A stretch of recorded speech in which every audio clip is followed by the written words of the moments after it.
Apa yang terbayang di benak kalian guys, ketika mendengar kata Dewi?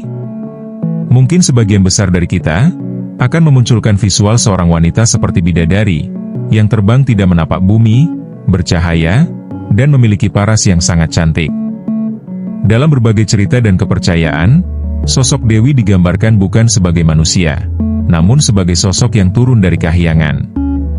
Lantas, bagaimana bila sosok Dewi memang ada di bumi, dan terlihat secara kasat mata oleh manusia?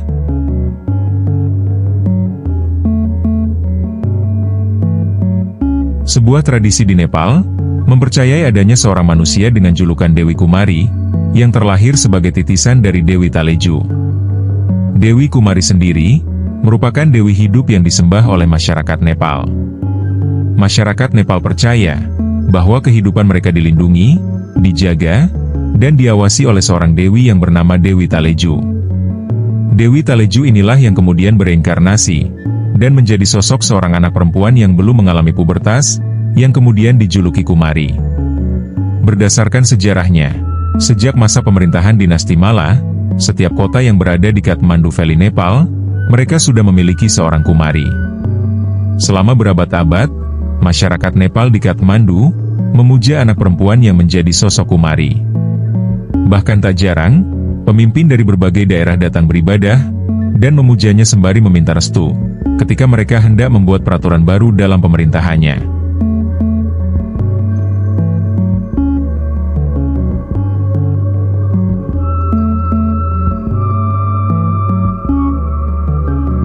Tradisi dalam memilih dan memuja Kumari sendiri sudah dimulai pada abad 17 Masehi oleh Raja Jayaprakasa Malla, yang merupakan pemimpin dinasti Malla kala itu. Sebutan Kumari berasal dari bahasa Sanskerta, yang digunakan masyarakat adat Newar di Kathmandu Valley, yang berarti putri.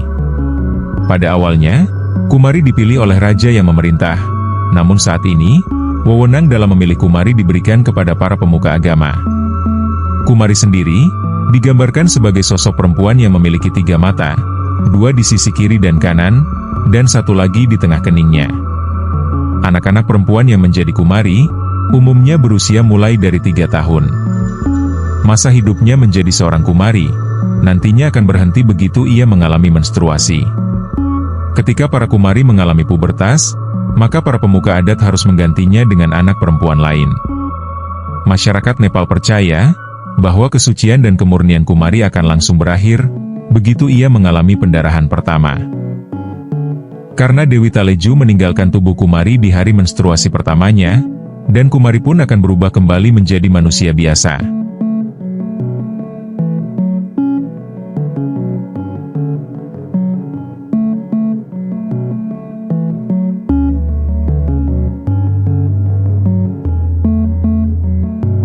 Cara dalam pemilihan Kumari pun bisa dibilang unik. Anak-anak perempuan yang masih balita dikumpulkan dalam sebuah kamar yang gelap dan disuruh untuk berdoa. Kemudian, para pemuka agama akan mencari pertanda yang disebut sebagai batis lakshanas, atau 39 ciri kesempurnaan fisik. Salah satu ciri yang harus dimiliki Kumari biasanya tidak memiliki noda atau bekas luka dalam tubuh mereka, selain dari ke-39 ciri fisik yang sudah ditetapkan tentunya. Untuk menjaga kesucian dan kemurnian anak-anak yang menjadi interpretasi sang dewi yang hidup, kaki Kumari tidak diperbolehkan menyentuh tanah, meski hanya sekejap. Selain itu, ia juga tidak diperbolehkan untuk berbicara kepada orang lain, apalagi orang asing. Ia hanya diperbolehkan berbicara dengan keluarga intinya saja. Sebagai seorang Kumari, anak-anak perempuan tersebut tidak diperbolehkan meninggalkan singgasananya. Mereka harus selalu berada di tempat duduknya ketika orang-orang datang untuk berdoa dan beribadah. Satu-satunya kesempatan Kumari untuk keluar dari singgasananya adalah ketika penduduk Nepal merayakan festival keagamaan. Karena pada saat festival keagamaan, Kumari bertugas untuk mengawasi jalannya acara.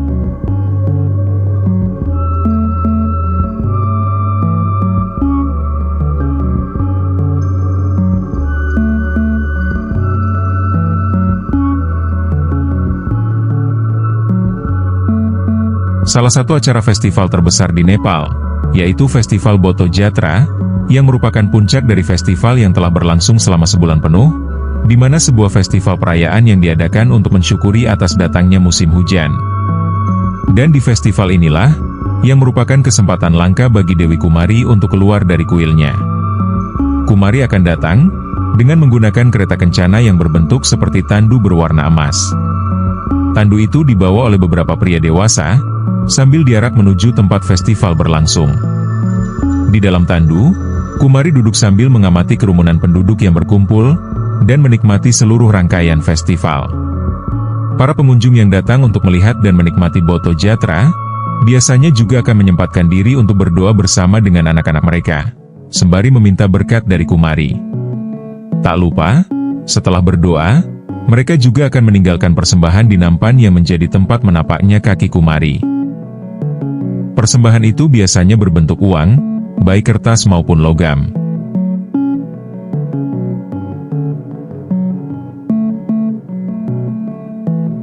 Sementara di satu sisi, meski telah menjadi tradisi turun-temurun yang bukan hanya dipercaya, tetapi juga dijaga keberadaannya oleh setiap kelompok masyarakat Nepal, ternyata tradisi Kumari mendapat tentangan dari aktivis pemerhati perempuan dan anak-anak.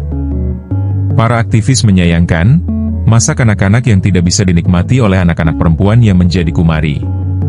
Pasalnya, waktu mereka hanya dipakai untuk duduk dan memberkati, sementara mereka tidak bisa bermain dengan anak-anak seusianya, berkomunikasi dengan orang lain, dan mendapatkan pendidikan yang layak sesuai dengan kebutuhannya.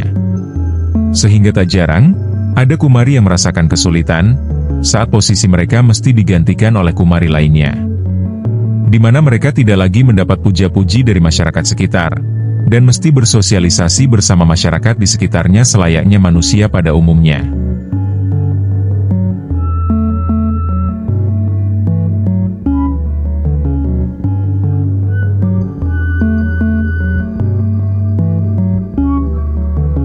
Gimana pendapat kalian guys? Silahkan tinggalkan pendapat di kolom komentar ya. Like dan subscribe jika kalian menyukainya. Sampai bertemu di video selanjutnya.